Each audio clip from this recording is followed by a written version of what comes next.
Welcome, everybody, to episode 8 of the Dinger Dudes podcast. Like always, I am joined by my twin brother, Andrew, Steven, and the Wexican, Jackson. And we are here all together. It is a beautiful week this upcoming week. And you know what? In fact, I don't even have the right hat on for the occasion. It's time to get ready to saddle up and go to Texas, baby. And we even found out that yesterday because Ranger Suarez is not going to be in the All-Star game because of back spasms. They have asked Max Fried to hop on the train to Texas and join the rest of the Braves and all the other MLB stars in this year's It's not Midsummer going to be. Classic. You know what? Chris Sale is being replaced by a Philly pitcher, so it's kind of a Yeah, 1A, 1B. Yeah, I did see that, but he was still named an all-star, it's still on his resume. But yeah, it's just a beautiful time. We got the home run derby tomorrow, which we'll talk about all of our all-star predictions, our home run derby predictions in a minute. But right now, there is something that's happening at this moment that everybody has their eye on. It is the midsummer MLB draft. We are already a couple picks in. To start this episode, we're actually going to talk about some of the prospects that's already been picked and maybe who we want to see the Braves pick because I think they're down at number 24. So, we'll talk about that. Maybe some prospects that are still on the board that hasn't been picked yet. So, who would like to get us started? Who has something to say about how this draft has gone so far? I mean, I just want to point out that not even minutes ago, you just had back-to-back Florida State Seminoles get drafted. James Tibbs the third to the Giants and Cam Smith to the Cubs, which I did predict earlier today in a group chat with everybody in it. Because in case you don't know, Chase and I are big Florida State fans. But before I get into what I want to talk about, Jackson, because I do want to ramble on for a little bit. So before I do that, Jackson, Steven, you have anything you want to say about the draft? Well, I kind of agree with y'all's statement on the Royals getting the steal of the draft so far.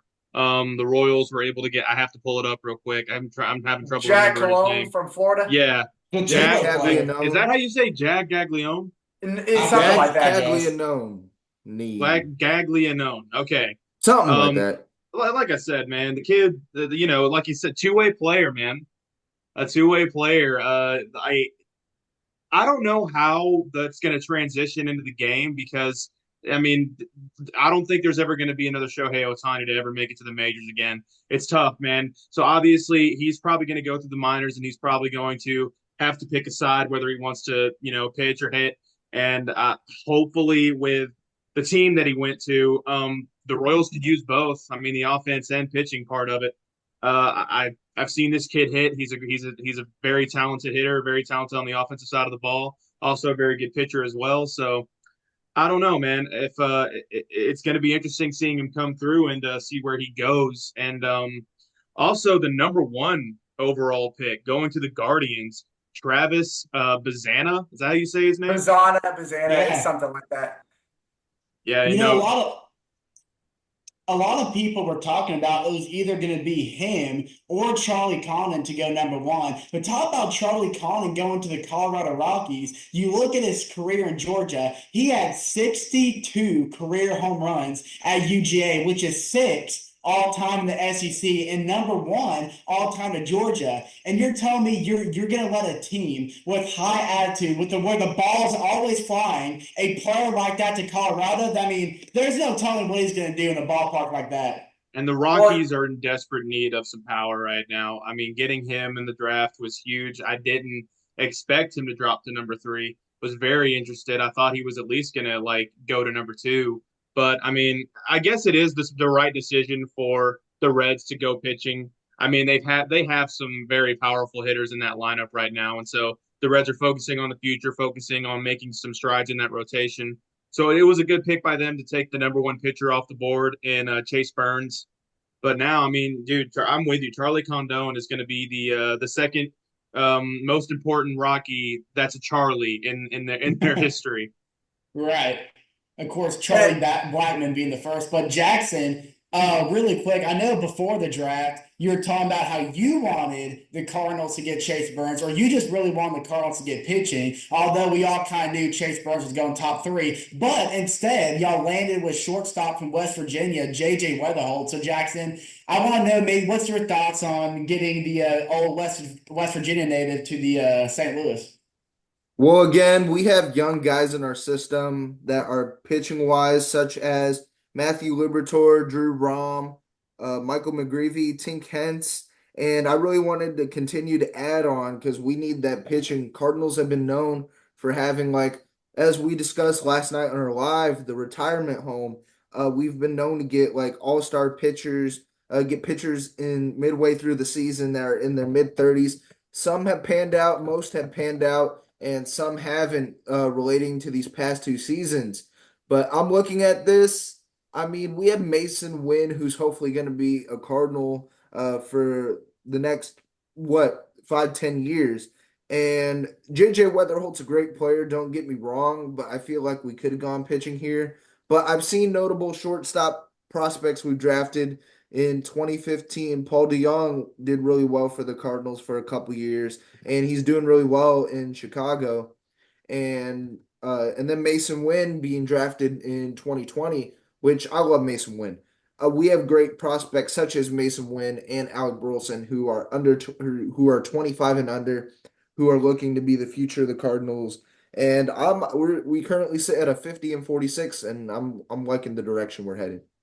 Well, here's the thing, and this is why I know everything you said about pitching, Jackson. You're absolutely right, and I understand as the only Cardinals fan in this group right here. I understand your viewpoint on the Cardinals need to prioritize pitching, but I do believe that JJ Weatherholt.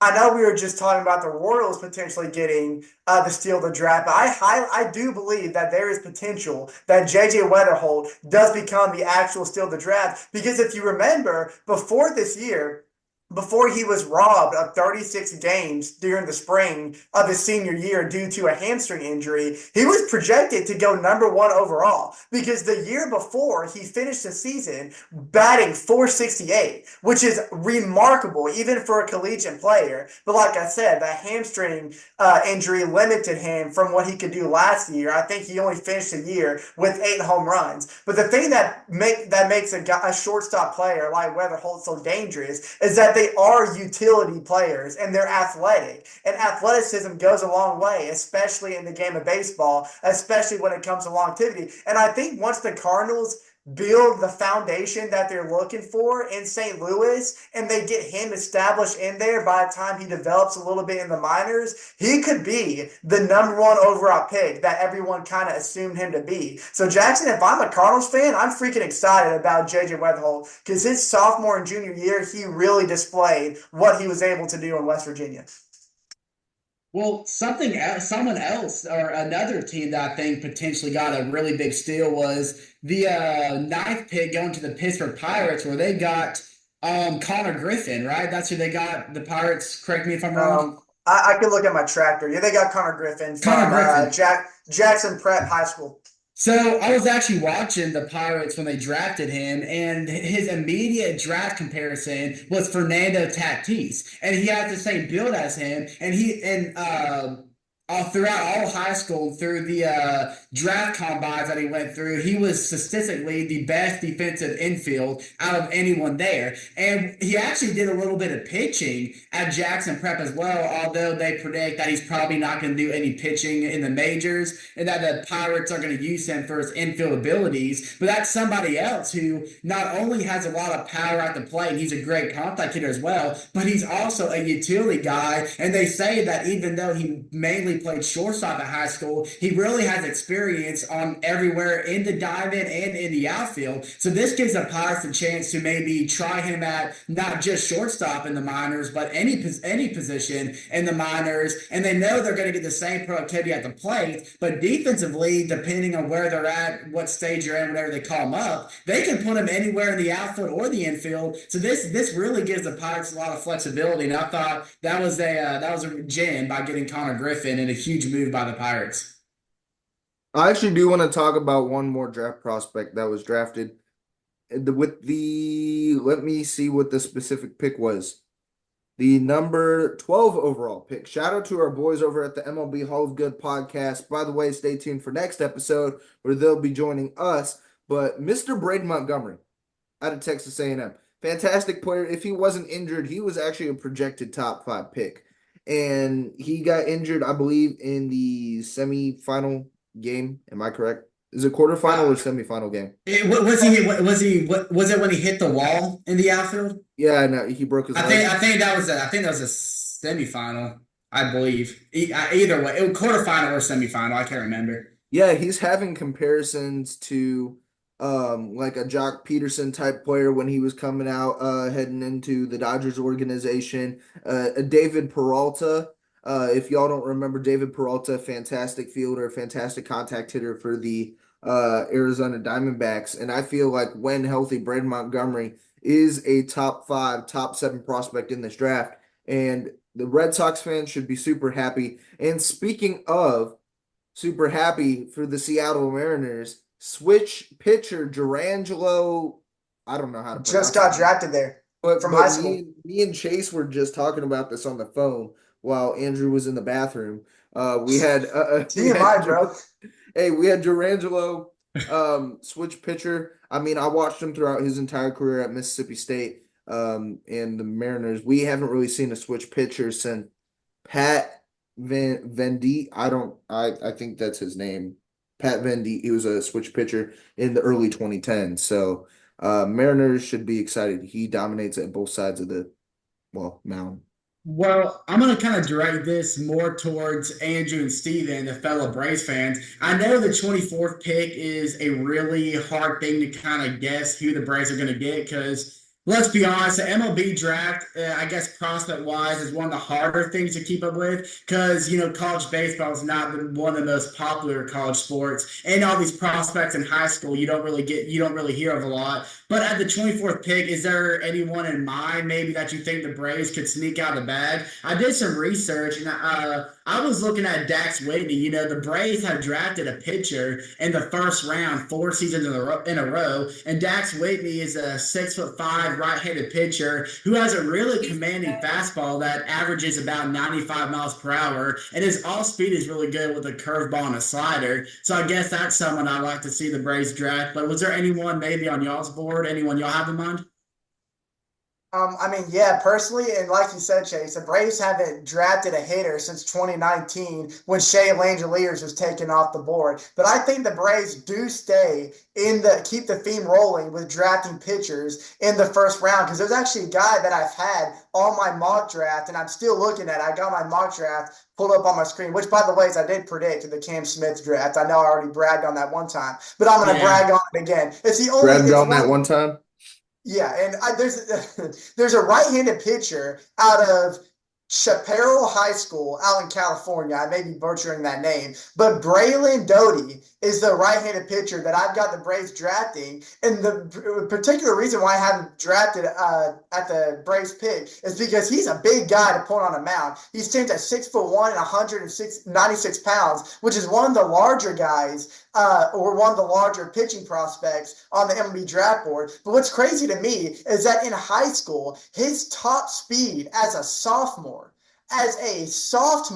was 97 miles an hour and had a high-speed curveball mixed in with a 97-mile-an-hour fastball. If you're throwing high 90s, let alone above 95 as a sophomore in high school, and you already have a curveball established, literally the sky is the ceiling. There is no ceiling for you, especially since you're still in high school. So what I'm hoping the Braves would do if they were to draft him is get him into the minor leagues. Because imagine if he develops that curveball even more and gets more like an off-speed mix into his game. He could be a new and improved Charlie Morton. I'm talking about a vintage Charlie Morton once he gets on the mound. Because you even see younger pitchers like Paul Steens said that he wants to establish a curveball. Because could you imagine Paul Steens with a Charlie Morton right curveball. That's what I envision when I hear Braylon Doty. I think Doty's how you say his name. But because he's got the arm of a prospect like Paul Skeens, but he's already got a nasty curveball developed into his game. And that's the kind of pitcher that can terrorize the league for years to come. So it's kind of a reach because it's really hard to tell how these kind of pitchers are going to turn out to be, especially since they haven't touched minor league ball yet. But yeah, he's really high on my board. I got a lot of good things to say about him. So if the Braves take him, then consider me a happy man. I'm hoping that while we're live doing this episode, that the Braves will make their pick and we can all have a reaction, because I would love to see what the Braves do here on Dingo Dudes. That'd be very interesting. Well, I was looking at Dax Whitney, and with his build and his high heater fastball, a lot of people were comparing him to could maybe be close to another Chris Sale. Maybe. So I think that could be an interesting one to keep an eye on. But Steven, is there anything you'd like to say? Maybe any prospect? I'm looking at the only research I've really done on when it comes to the prospects or whatever else when the Braves are picking is looking at these sorry, that escaped my head. These drafts, mock drafts from all these different baseball elites or whatever the heck you want to call them, baseball writers. And like you said, you were just talking about Dax Whitney. That's where this article that I'm reading now, that's where we have us slotted at. And talking about how he's got a massive heater, really good at the off speed. If he develops that in the minors, like you said, he can be really dangerous going up into the majors. But here's the thing with me on drafting another pitcher. I'm looking at a rotation right now. And let's say, if you get Chris Sale, we have him underneath an extension. I mean, the one thing that you are missing out on is if we don't get him extended, is Max Fried might be going somewhere else next year. Yep. So getting somebody that's, a dangerous lefty into our minor league prospects, and getting him into a place to where he's going to rise up through, single A, double A, and develop that dangerous repertoire that he already has, then you're building up another dangerous pitcher for the future. And it's like I said, man, we've developed so many pitchers here because there's just pitchers that you can't even think, like Spencer Schwellenbach. To me, he just kind of came out of nowhere. And to me, what I've seen in the past couple of years is this is my stance on how MLB drafts are in general. Is to me, it's not like NFL drafts, because with the NFL drafts, your players that you pick in the first round are going to be playing for your team, like right there, that's who your team you're going to see him play. But with guys that we're drafting in the MLB, like for instance, we're not going to see these top draft picks like years. Goodness gracious, yeah, like Charlie Condon or Travis Bazzana for year or for at least a couple of years. But if you're a pitcher, Paul Skeens being the only exception. That's my next point. Pitchers are a different story now, because if you get a guy that's throwing 99, 100 miles an hour, MLB teams are not going to sit there and just sit on you for a couple of years. No, they're going to want that high fastball break, because that's what the game's going into. They want guys that are going to sit there and bring the heat at 99, 100 miles an hour. Now, is that smart? Because we've seen injuries for these guys that are throwing that fast. For the few, like Spencer Strider, obviously with the MCL, and I'm trying to think of other like high fastball pitchers that are. Remember how quick Steven Strasburg came up for the Nationals too. He came up the same year he got drafted, just like Paul Skeens did. So yeah, I mean, I think we might go pitcher, like you said. It would not shock me at all if we're going to get Max Whitney because of all of the hype that's around him. What's funny is that this article in particular has a lot of high school players that are going in the later half of the first round, just because I don't know if the college talent is less than what we've seen in the past few years. I don't know. Or the senior class is just not as good as it's been in the past few years. Like I also saw another one. I'd have to go back and look at it. I believe it's not going to let me go back. Oh, while you're looking at Carter it, Johnson. Carter Johnson from Oxford High School, shortstop. Middle infield, obviously, it doesn't hurt to have another bat in the lineup. But to me, I feel like the Braves are more likely to try their hands at another pitcher and try and develop him rather than try to go after a bat.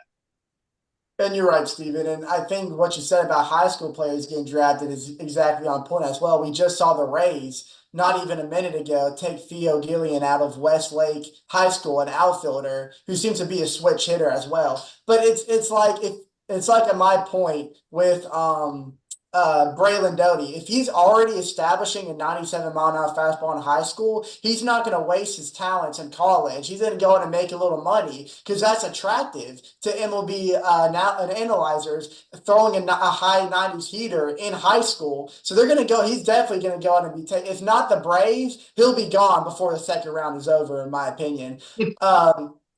Go ahead, It Chase. fits honestly, it fits perfectly what Steven was talking about a couple episodes ago with that high heater is like what the MLB is now. Like we don't see fastballs. We see fastballs now that we would have never imagined back in the Yeah. day. So it's like exactly if you're pitching that fast in college, especially in high school, like you just said, Andrew, then absolutely your chances of getting called up potentially that same year or the year after are very high versus some of these bats who basically have the same attributes of multiple players we already see in today's game. And you know But what? you You know know, what? oh, I'm sorry. Did you have you go, Andrew? Well, I was going to bring up another prospect. So before I do, if you want to like keep this whole pitcher thing rolling, you can go and finish your point. Oh Because no, I no, was going I'm to, good. okay, because I You was just said going to take my shirt off for this one I because was you gonna know, after y'all that we got to get into the home run derby and all oh star yeah, and game. I we and do. I had to switch up my look a little bit because you know I'm feeling very patriotic right now. You know, there is nothing more American than young lads with their hefty dads, you know, in the backyard throwing ball around, you know, Hefty not dad. knowing that one day they're going to be drafted to the major league, like we're seeing these young prospects right now. And there's a very emotional story. I don't know how many of you No guys kid. really I don't know how many of you guys really pay attention to Are you college pointing at baseball, him? but as a Big Four It's State on my fan, screen. I don't know. well, I got to witness one of the most dominant all-around players in college baseball, and Christian Moore, who was taken by the Angels with the eighth overall pick from Tennessee University. I've never seen a guy. I really, I don't want to do him, you know, dirty. I want to pull up his numbers because He hit they're the shocking to me.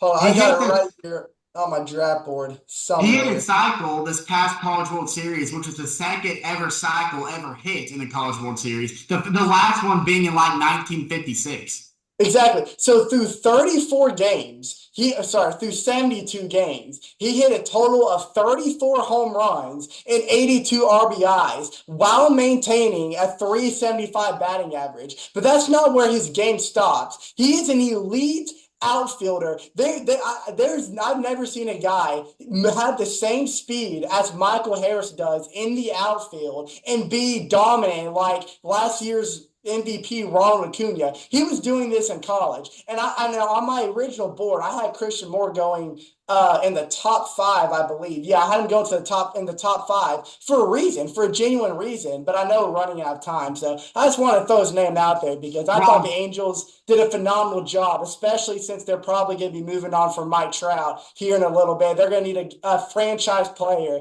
to bring that city of Angels back up, and Christian Moore's the guy to do it. I And want. the eight. John, is there anything you want to say, Jackson? Oh, I was gonna say I wanted to talk about the MLB home run derby and all star game. Mhm.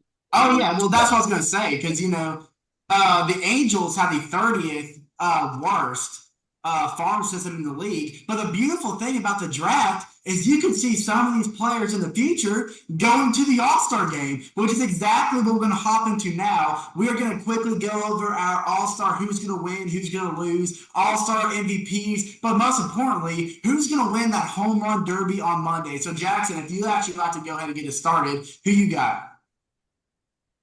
I have out of the 8 contestants, the guy. I feel like there should be a limit on how many times you participate in the home run derby, in my opinion. But No. this guy has Same. Do participated, it as much I as you believe, want a to. total of wait, what'd you say, Steven? Do it as much as you want to. It is like, I mean, dude, if you want to sit there and win 5 home run derbies in a row, if you can, do it. Yeah, but Makes I it mean, fun. like I see a lot of people complaining on Instagram and stuff. I'm like, but I have Pete Alonso winning it just due to the fact that this with the new format and the new rules, I was telling Steven about it, and I was saying like there is a seeding round where you have whoever hits the most home runs to the least home runs in the seeding round determines like the 1v8, 2v7, Yeah. 3v6, Yeah. 4v5. I feel like Pete Alonso, if we're talking about stamina wise and power wise, I feel like Pete Alonso could possibly be the first one to ever win 3 home run derbies. I believe the only other 2 players who have won 2 home run derbies is Ken Griffey Jr. and Yoenis Cespedes. And Pete Alonso, I mean, we've seen Pete Alonso time and time again. He got knocked out by Julio Rodriguez back-to-back years, I believe. That was a And crazy performance by Rodriguez that year. I'm That was surprised insane. Julio Rodriguez isn't in it this season. I'm surprised if Vlad Jr. Me and I'm Steve not. discussion. If Vlad Jr. was in it this year, Vlad Jr. wins. We're I can but agree. I have Pete Alonso going for his number 3. Here's somebody that I have who's actually going to beat Pete Alonso because this guy right here is not going to let big old polar bear win home run derby number 3, and that is Gunnar Henderson of the Baltimore Orioles. Now take a look at Henderson. My man. He's out of everyone in the group. He leads in home runs with 28. Shohei Ohtani and Aaron Judge are the only 2 players who have more home runs than he has. He has hit his farthest. Shout out to Andrew. His farthest home run hit this year was 430 feet. And the interesting thing is, you have to remember, it's being played in Globe Life Park, and 22 of his 28 home runs would have been home runs in Globe Life Park, which you have to remember is a big ballpark. All 9 home runs of his 28 would have been out in any ballpark. But the most important thing is that he has a very quick swing. And with this new style of the MLB Home Run Derby, it's about stamina. And I feel like the quicker the swing, maybe the more efficiency, the more I don't know. I'll have to see how it works in person, but I feel like that's going to help him in terms of like stamina and fatigue wise. But you also have to remember that the new bonus this year is only 425 feet. If you hit a home run 425 feet or more, then you get extra bonus, which I believe is either 30 seconds or 1 more out, whichever happens first. And again, his farthest home run hit this year is 430. So when you're just going for straight bombs, I have a feeling he's going to crush the balls maybe 450, 460, and well get that bonus, which would help him beat out players like Pete Alonso. So I have Gunnar Henderson. Who do you have, Steven? Steven? What's your take on this? Because you didn't send me a video. Send me your video. Shut up, Jackson. Let him do his thing. Oh, let's go, Ozuna. Let's go, Ozuna. Big fly from the Big Bear. Braves player that is going to win this home run derby because, listen, here's what the home run derby is about. It's about pure strength. And there is nobody, maybe Pete Alonso, I feel like they're right there, kind of neck and neck. But, dude, Ozuna, pure power. We've seen the type of power that this man has throughout the season. When he connects on that barrel, that ball travels, man. And let me tell you something about this. All you have to do to get Ozuna to win this home run derby, you put him right at the knees because he likes those balls that are low and inside. And when he connects with the ball, I'm telling you, we're going to see some balls that are going to be hitting roofs and hitting second decks and going over center field. Ozuna, to me, is my clear favorite to win this home run derby. Well, Steven. Hey, the Big Bear is better than the Polar Bear. That's all I gotta say. Polar Bear don't have a snit bear. That's what I was gonna say. Can we all agree that we hope and pray that Ozuna brings Snit Bear with him to the one state? Yeah, that'd be insane. But we're running out of time before we have to switch over to our next segment. So I'm going to kind of keep this short. I'm going to kind of keep it sweet. And I'm going to use this bucket as an analogy here for my player. So you got a guy who made the home run derby in 2022, which, I mean, all these home run derbies are star-studded home run derbies, but 2022 had some of the most powerful hitters in the entire MLB collectively. So it was hard for this guy who making his first ever home run derby to make any noise. And Jose Ramirez was dealing with that wrist injury that required surgery at the end of the year. So he was already at a disadvantage. He was forced to hit from the right side of the plate, which even though he's he's a switch hitter, he has stated that he is far more comfortable from the left side, and that's where most of his home runs this year has come for anyways. So now, just like America, he's got the freedom, baby. He's got the freedom to hit from whatever side of the plate He's not he feels American. most comfortable. I'm talking about free like America, Jackson. I know. Stick with my analogy here, man. That's okay. So That's all right. it's good. So I'm not sponsored by Aquafina, but we're gonna use this as an analogy. So in the home run derby, right?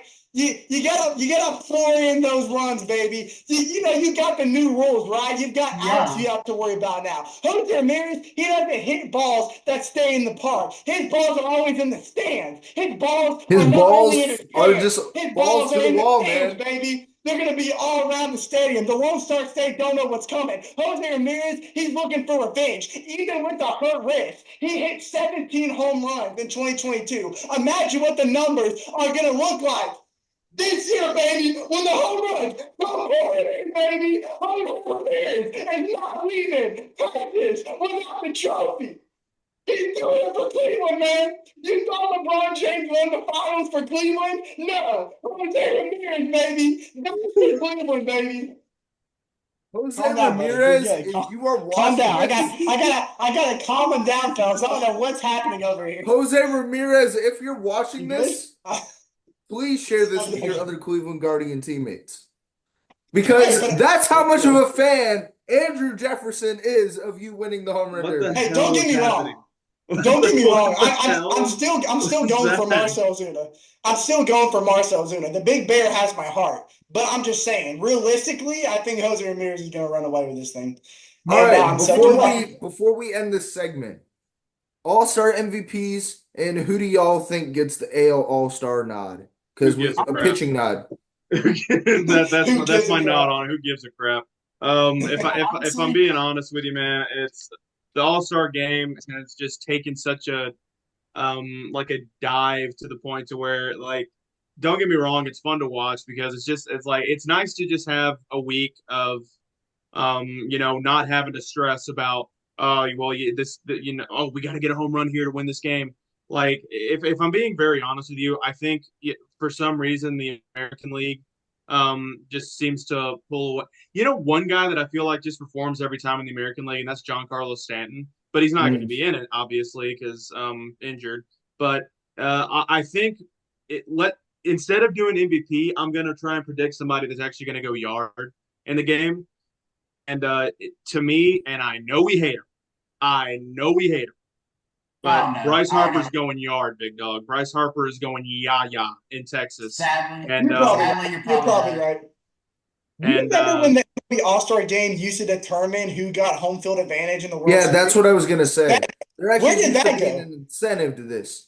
That's when they cared and had fun with the All-Star game. We love all this talk about the All-Star game, the draft prospects, which the Braves should be picking pretty soon. But now that with the midway point of the MLB season, we have to turn our attention to all these subpar teams, these bubble teams, these mediocre teams, especially in the National League. They practically make up the National League. But you have these teams that are going to be sellers at the deadline, hoping they can make a move that will push them to a wild card spot, maybe push them to leading the division and making a playoff spot. And that's what we're going to talk about for this next part of the show. We all have teams that we think that are sitting at close to 500 right now that we think could climb over the hump, get over that hill, find that missing piece that could put them in the postseason in October. And Steven, why don't you lead us off? Hold on, I got you real quick. While he's chewing his eyes, the Braves aren't the guys. The Braves are. Hey, you know what you can say after you taking Burger King? Ooh. Wax. What is he doing? Wax on what? Is he fighting air? Hey. You know what I am? On, wax off. You know what I am? What's that? You know what I am? I'm a Diamondback, baby.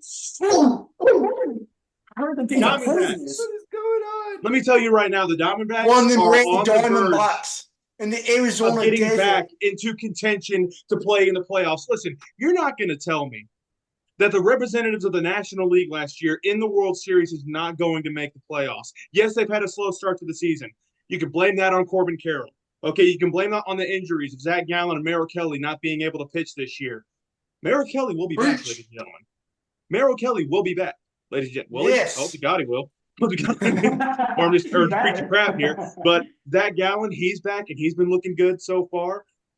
They've gotten their ace. Fat has actually had a couple of back-to-back good starts for the Diamondbacks. Pitched a gem against the Braves. Will turn the corner in the second half of the season. And, dude, Ketel Marte has been the best second baseman in all of baseball. You can't tell me otherwise.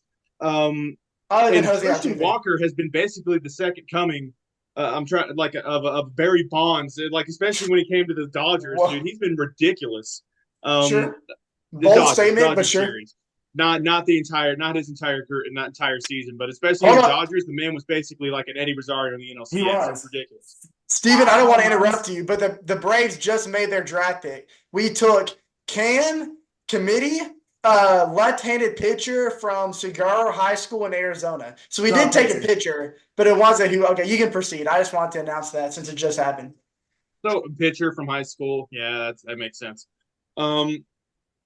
Okay, but back to it. The Diamondbacks are set to make a very big run in the second half. And honestly, guess what? The way that the Dodgers have been playing to end this half, it wouldn't shock me if they're still going to try and make a run at this NL West division. I mean, it's not out of the question either. I mean, let's see. They're only behind. Now, of course, it's going to mess up on me right now. But they're only a game behind the Mets on the wild card spot. Exactly. And in the wild card as well, they're literally, like you said, they're only a game behind, and so are the Padres. The Pirates, for some reason, are also in this wild card race, and maybe we can also talk about them as well. But yeah, no, if there's a team that is going to make a run and probably get into this wild card spot, in fact, right now, the way that it's looking, the two teams that I believe are also going to be in there with a wild card spot, unfortunately, along with the Braves, because I don't think the Braves are going to win the division this year, is going to be Arizona and also the New York Mets.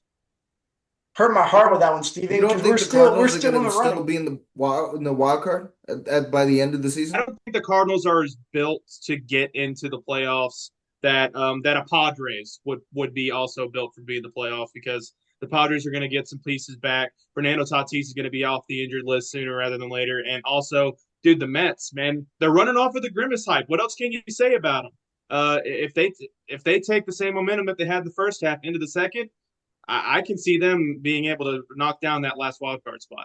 Dude, we need some like purple gooey magic in Atlanta, dude. Like, I don't know what Grimace has, that I don't know. I'll take Snit Bear. You're right. McDonald's is open after this. I might go to McDonald's to get me. Maybe of course you are, Jackson. But yeah, of course you are. The Diamondbacks, like I said, they're lined up with Christian Walker, Ketel Marte, Gahino Suarez, obviously with a Gurriel as well, Lourdes Gurriel Jr. It would shock me to see the Diamondbacks not being in October when the season ends. Well, they were at 500 coming into that series with Atlanta, where we know Atlanta took the first two, and then they got back to 500, taking the last two that 4-game series, and then they've had a great series at home against the Blue Jays, and I think they're now at 500. I think they said this was the first time since either April or May that they've reached 500, so they've been playing pretty good ball in the month of July. As the John Boy media man Jake would say, we play for rings in the desert. I love that guy. And back to that Grimace comment, maybe we can get Ronald McDonald or the burglar to throw a first pitch in Atlanta. We can get a little hype going. But Andrew, since you're older than me, I'm going to go next. So a team that I want to take a look at is actually a team that's sitting fourth in the division right now, but it's a division that's so close, it's containing the Brewers, the Cardinals, the Reds. I just gave away the team I was going with. The Cincinnati Reds. Now, you got to look deeply at the Cincinnati Reds, because if you look up and down the roster, all you're going to see is mediocrity. But you look at Ellie De La Cruz, who is having a fascinating season. He only has a 256 average. He has an 830 OPS, 17 home runs, 43 RBIs. But what you really got to look at is 46 stolen bases. A man that is well on pace to break Acuna's 73 stolen base season that he had, of course, just a season ago.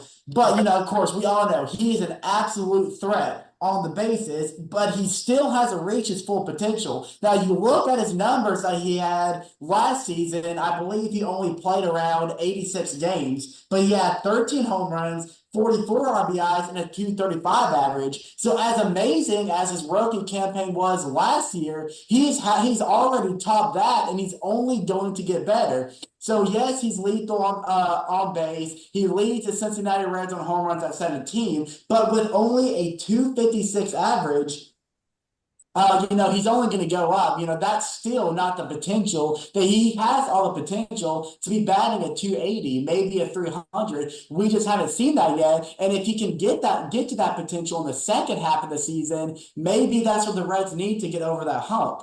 But you look at the other players they have in the Cincinnati Reds. You have Spencer Steer, who leads the Cincinnati Reds in RBIs with 60. You have Jonathan India, who leads Cincinnati in batting average. Now, this is the thing. 275. That leads the Cincinnati Reds. But of course, he also has Jonathan India also has a 377 OBP. But like I just said, with him only leading the Cincinnati Reds with only a 275 average, you go and you look at the overall team stats. The overall team batting average is a 231, and that is why they are so mediocre. That is why they are stuck at being 4 games under 500, and that is a problem that Cincinnati is going to have to fix. Right now, that's the deadline. It's deadline time. They have tools in their farm system, maybe some top prospects and a middle of the road player that they can package. Now, listen, I've been looking around some trade rumors, and this is a package that could be perfect for the Cincinnati Reds. They could. I don't know exactly who they have in mind or who they want to ship, but if they reach down and get a top prospect, a middle of the road player.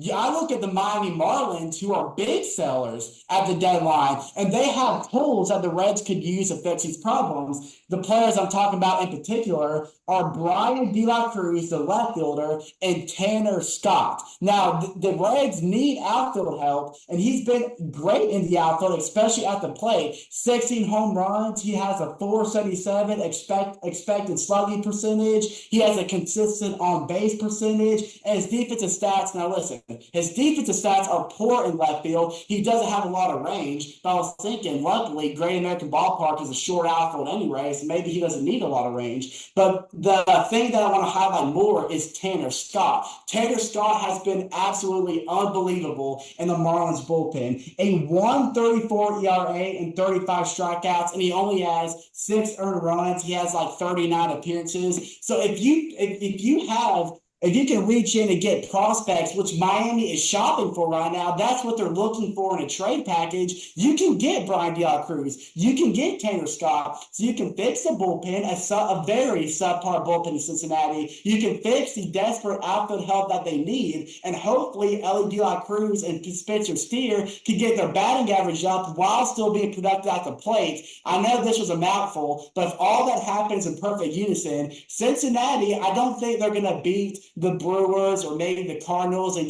winning the division, but they could very well jump the Padres, maybe jump the Diamondbacks, the Mets, and sneaking into the wild card.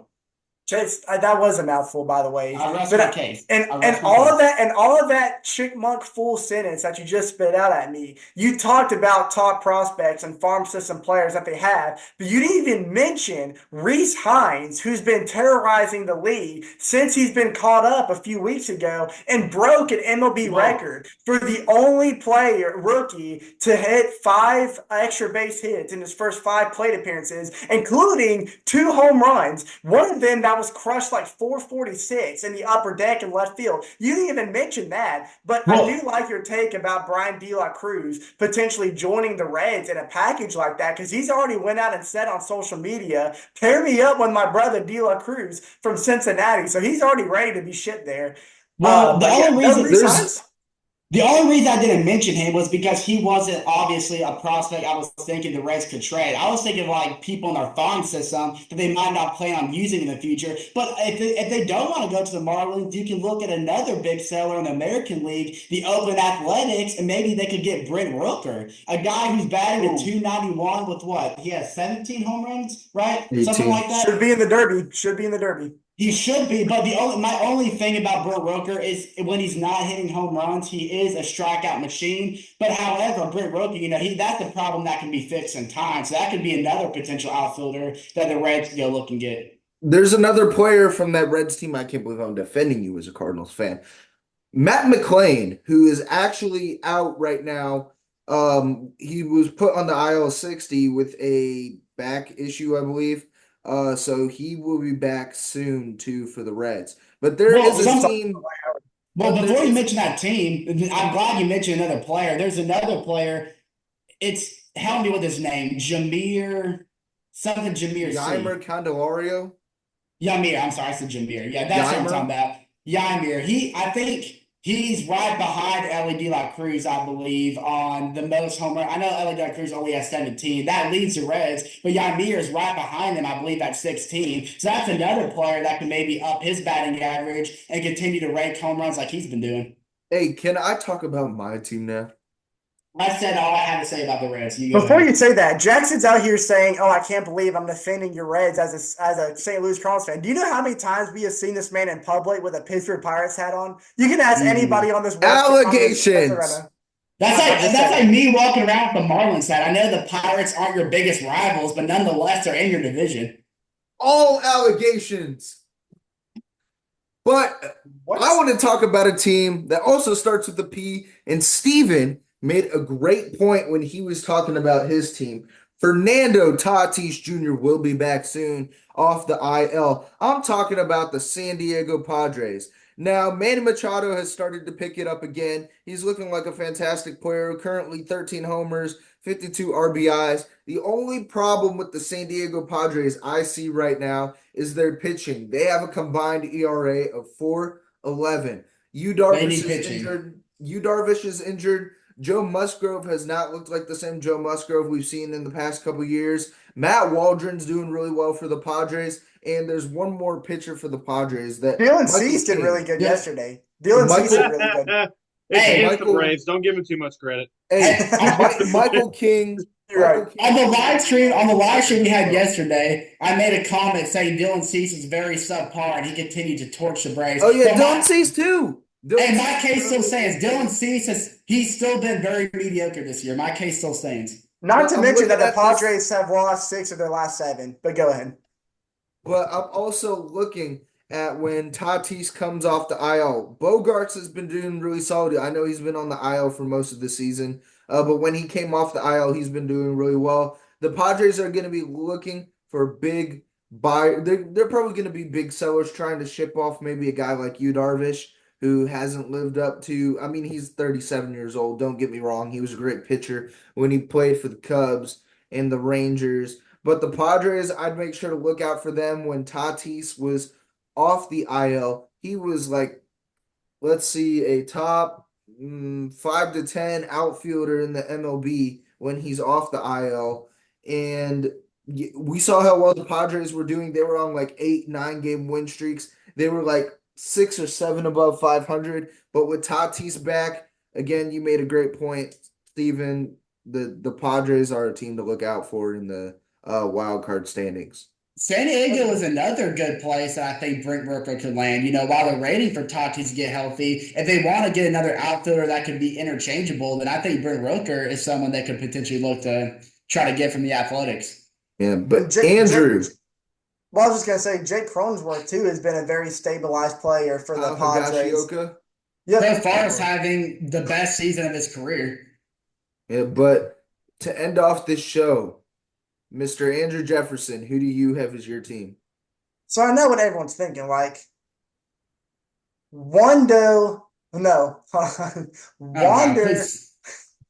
I can't say that. I'm sorry. I was gonna say what the Franco. I'll just say that. What the Franco is going on in Tampa Bay, right? I mean, I got didn't think this. you were going to go there, Andrew. I expected better. I expected better out of you, Andrew. They're out there hitting like they're 14 years old, Hey. And they have one of the most we're talking about subpar teams. Let's talk about the subpar offense that they have around star-studded players that showcased themselves last year, like star outfield Randy Rosarena, who's proving that he could be a kind of one-hit wonder kind of guy because he's been unproductive at the plate for the most part. You got players like Jose Siri, which unless the Oakland Athletics commentator says that it is not your night, he's not hitting home runs. Then you got players like Brandon Lowe, who was also an above 260 average player last year, who's now batting below 230 and has had one of the highest strikeout rates in all the American League. This is a Rays offense that I kind of look at just like the Toronto Blue Jays. They've got young talent that's there. They've got young talent that we've seen produced at the plate before, time and time again, like last year. They got players from the 2020 World Series playoff run that they had that still have been unproductive. Now, I'm not going to say that they haven't had their fair share of injuries, especially in the pitching staff. They've had players like, gosh, the name's slipping me. I gotta find it really quick. Taj Bradley. Yeah. Taj Bradley has just now got back from I think he had a right pectoral strain that kind of limited him throughout spring training, and he missed the first 6 weeks, and he's been on and off the field ever since that. But he's finally established himself, and his first starts were a bit shaky, but he's kind of settled down and shown that his presence had been sorely missed by the Rays all season. But then you got players like Sean Armstrong, who was really good for them last year, who's now sitting with 4 wins and 4 losses, and I think like a 4.60 ERA. He just hasn't been the same reliable two-spot guy that they were hoping from him at the start of the year. But there are signs of the Rays of the Sunshine Rays, dadgummit. The Sunshine Rays are kind of beaming through the atmosphere again because they just DFA'd Chris Stavinsky, who has been one of the worst bullpen pitchers in the MLB. I think he has a total of 9 blown leads in the span of just like 2 months. This guy deserved to be DFA'd, and now they get to bring up a guy like Edwin Uceta, I think that's how you say his name, that had a great rehab assignment in the minor leagues and actually even had a start for the Rays minor league team where he went 5 innings and only gave up 1 run. Now, obviously, they're going to use him for a bullpen guy because he doesn't have the arm for that, but still, he's showing signs that he can pitch 1 or 2, maybe 3 shutout innings to keep the Rays from blowing any more leads because they're in a very tight division right now. They're only standing 5.5 games from the American League wildcard spot, so don't think that by any means they're out of this race. And they're sitting in a division of the AL East who is dominated by the Orioles and the Yankees and the Red Sox, who are now 11 games above 500. So the wild card is where the Rays are going to have to live for a little bit. But you know what? I will say this to end on a high note. Even though they have a collective 236 batting average, they've outscored their opponents 54-40 in their last 10 games. So the offense are slowly picking up their pace, but I think in the second half, it's going to kind of have to be like a 2019 Washington Nationals story. We're going to have to see not only consistency, but rapid improvement. I don't know what Jackson's doing right now. I don't know if he's trying to imitate a ray or whatever, a ray of sunshine. But basically what I'm saying is unless the Rays have a 2019 Nationals type turnaround, we're going to have to see some kind of consistency at the plate and definitely need to get that collective average above a 236. It's going to be a lot harder for the Rays to be able to compete in the American League than what the National League is doing right now. Because if you're telling me they're going to be able to jump the Houston Astros and the Red Sox and the Royals. And also the Royals as well, there's dude, Texas. You're telling me Texas is might miss out on the playoffs this year? They're 4 games under 500. That's insane to me. It's insane. It's crazy. Hey, it's a reality we're going to have to face, man. Hey, and I don't think so. I think Texas might have a huge turnaround in the second half. I don't see that it. I don't so see talented. It. I'm just saying. Adolis Garcia has been playing he's had one of the worst months of July that I've ever seen.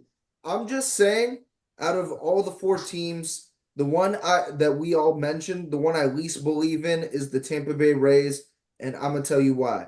Remember, that's fair. I understand. We've been talking about all-star trades. They're gonna get rid of a Rosarena. I know He hasn't done much this year. He really hasn't done a lot this year. He's not Yeah, I eye know. candy No, anymore. He's but not eye candy.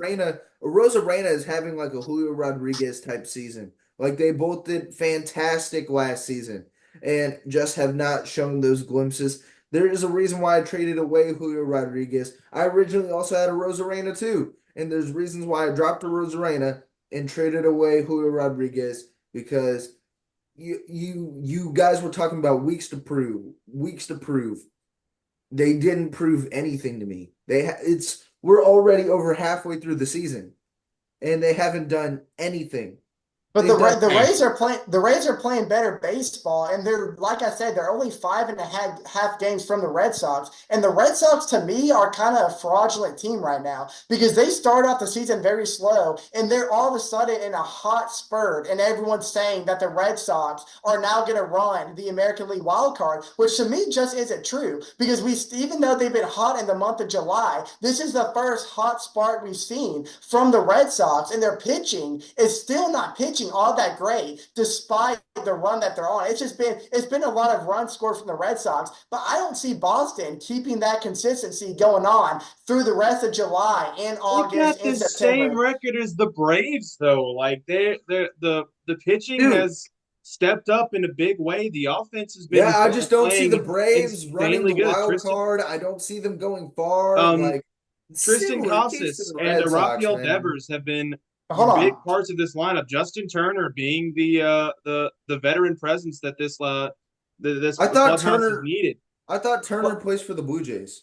Probably does. I don't freaking know. Hey, listen. Let me just say this. Let me just say this real quick. By the way, Jackson, the Braves and the Red Sox are not the same team at all because what the Braves have been is consistently good. The Red Sox as a Braves fan, no, you've been tripping this episode. Are you talking about franchise like the last few years we've been good? No, I'm just talking about like the Braves have never been under 500 since the start of the season. That's what I mean by consistently good. Yeah, we've had our cold spurts, but we've never been like once we got above once like the middle of May kind of hit around, we've never dropped to 5 or less games over 500. So the Braves have been able to keep the pep in their step going. The Boston Red Sox haven't found their flame since the start of July. So I think people just need to pump the brakes in Boston right now. I could agree with you, but I don't know if you could call this a hot streak. Where did the glasses come from? I just put them on, but I don't know if you could call this a hot streak if their offense has been playing at an elite level since like the last 20 games. And not only that, you got to look at that series against the Yankees. They completely outmatched the powerhouse Yankees. The Yankees have been house. The Yankees are fraudulent. The Yankees are fraudulent. Look how they've been since middle of the June. Listen. I don't know if you can call this inconsistent if we haven't seen how the Red Sox have looked at the start of the season. We haven't seen that since the middle of June. It's the middle of July now, and they have been the same for weeks. It's not inconsistent. It's gradual. He's speaking like this. He doesn't have this type of knowledge because he doesn't have glasses on. And you're the only one I got. The Red Sox are as fraudulent as Phineas and Ferb thinking that this is just a platypus. That's how fraudulent the Red Sox are. Dr. Doofenshmirtz. Dr. Doofenshmirtz is the one that's usually the octopus. Oh, that's right. I haven't watched the show in so long. I haven't watched the show in so long. I forgot that's how the plot goes. We had some technical issues on our end. We greatly apologize. But thank you so much for tuning in to episode 8 of the Dinger Dudes podcast. Be on the lookout for next week as we will have the MLB Hall of Pretty Good joining us for episode 9. Sorry for that unusual way to end the episode. Just some issues. But we really appreciate all of our listeners, our viewers. We love y'all. And be sure to follow the Instagram, subscribe to the YouTube, and like the video.